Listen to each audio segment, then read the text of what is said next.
জুলাই সনদ বাস্তবায়নের সুপারিশ নিয়ে রাজধানীর গুলশানে ব্রিফিং করছেন বিএনপির স্থায়ী কমিটির সদস্য সালাউদ্দিন আহমেদ। আমরা সরাসরি চলে যাচ্ছি তার বক্তব্যে। বান্ডেল থাকলে প্রতি সেনমানিতে টাকা বাঁচবে। বিকাশ সেনমানি বান্ডেল কিনে জিতুন প্রতি লেনদেনে। তৃতীয় পর্যায়ে আরো আলাপ আলোচনা হলো।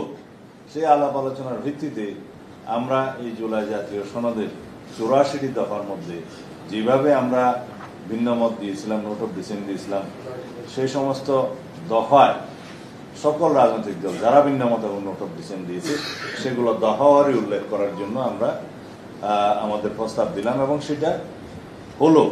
দফাওয়ারি সমস্ত ভিন্নমতগুলো আপনারা এই জুলাই জাতীয় সনদ যেটা প্রিন্টেড কপি এটাতে দেখতে পাবেন। প্রত্যেকটা প্রস্তাবের বিপরীতে রাজনৈতিক দলসমূহের ঐকমত্য এবং নোট অফ ডিসেন্ট উল্লেখ করা হয়েছে, কারা কি কি নোট অফ ডিসেন্ট দিয়েছে। আমি এখানে 70 অনুচ্ছেদের একটা নোট অফ ডিসেন্ট আপনাদের সামনে জাস্ট বলতে পারি। এখানে লেখা আছে, অবশ্য কোন রাজনৈতিক দল বা জোট তাদের নির্বাচনী ইশতেহার উল্লেখপূর্বক যদি জনগণের ম্যান্ডেট লাভ করে তাহলে তারা সংবিধান সংশোধন ও জাতীয় নিরাপত্তা, যুদ্ধ পরিস্থিতি বিষয়গুলো সংযোজন করতে পারবে। অর্থাৎ এর আগে দুইটা বিষয়ে সবাই সম্মত, একটা হলো আস্থা ভোট আর একটা হলো অর্থ বিল। এই দুই বিষয়ে সবাই সম্মত, কিন্তু কেউ কেউ সংবিধান সংশোধনের বিষয়টি 70 অনুচ্ছেদে এমপিদের স্বাধীনতার বাইরে রাখতে চেয়েছেন, আমরাও চেয়েছি। এবং তার সাথে আমরা বলেছি রাষ্ট্রে যদি কোনো সময় যুদ্ধ পরিস্থিতির মতো অবস্থা হয় সেই ক্ষেত্রেও এমপিরা যেন দলের পক্ষেই ভোট দেন। তো এই দুটো বিষয় এখানে বলা আছে। যদি আমরা নির্বাচনী ইশতেহার উল্লেখ করি, জনগণ আমাদের পক্ষে রায় দেয়, তখন আমরা এটা ভাবে নেব। এবং সেখানে পরিষ্কারভাবে বলা আছে যে অবশ্য কোনো রাজনৈতিক দল বা জোট তাদের নির্বাচনী ইশতেহারে উল্লেখপূর্বক যদি জনগণের ম্যান্ডেট লাভ করে তাহলে তারা সেই মতো ব্যবস্থা গ্রহণ করতে পারবে। এটাই তো জুলাই জাতীয় সনদ।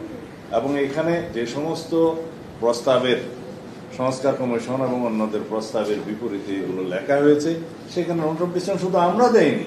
আপনারা এই দলিলগুলো আপনারা দয়া করে পড়ে দেখবেন যে এখানে বিভিন্ন দল বিভিন্ন দফায় বিভিন্ন রকমের নোট অফ ডিসেন্ট দিয়েছে, সেটা এইভাবেই উল্লেখ করা আছে এবং দফাওয়ারি এই কথাগুলো আছে।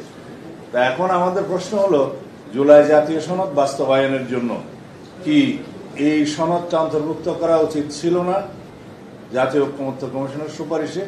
কিন্তু তারা এই ডান পাশের সমস্ত মতামত ওমিট করে গিয়েছে, বাদ দিয়ে দিয়েছে। শুধু তাদের প্রস্তাবগুলো উপরে তারা একটা তফসিল রচনা করেছেন। তফসিল 1, বিকল্প প্রস্তাব 1-এও তফসিল 1, বিকল্প প্রস্তাব 2-এও তফসিল 1, 48টা দফা দিয়ে সেই তফসিল করা হয়েছে। বলা হয়েছে এই 48টা দফার উপরেই গণভোট হবে। এখানে কে কি মতামত সনদে উল্লেখ করা হলো, কিভাবে সম্মত হলো, কিছুই উল্লেখ করা হয়নি। এবং বলা হয়েছে বিল আকারে এটা উপস্থাপন করা। আমরা সরাসরি ছিলাম সালাউদ্দিন আহমেদের বক্তব্যে।